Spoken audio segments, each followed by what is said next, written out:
well, big companies like Haier, Sony, Samsung are all have huge presences here, but there's also startups that are actually making more ground and competing for the same dollars. Where I've got a special report on how they are spreading out throughout Las Vegas. As the convention center's doors open, more than 150,000 attendees flock to check out the massive display booths from some of the biggest names in the industry.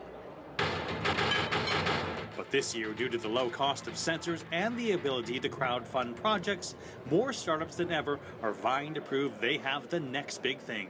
Sport and fitness tech arrives in never-before-seen forms, like the world's first self-balancing electric skateboard called Onewheel.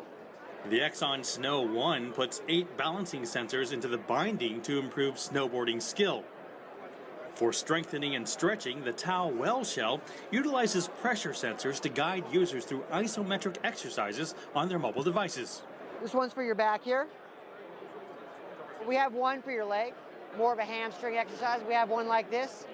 So we have all sorts. We have about 27 of them. And for those of you who prefer to sit around, there's good or bad news for you. That same technology is in this chair, the Tau chair, which has just been unveiled. You can do all kinds of isometric exercises for your back and shoulders, or even pop in your legs and do calf raises. I think what you need is you need a good idea, and you need it to present it simply so people can understand it and not be overwhelmed by it. You need to make people feel comfortable that they can trust you and your company. Trust is what the robot Medi is all about. I'll be here with you and we can do this together. Okay.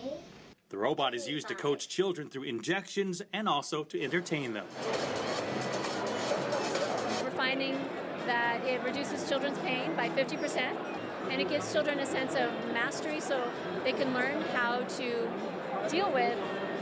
cope with medical procedures. New tech to take care of loved ones also extends to man's best friend.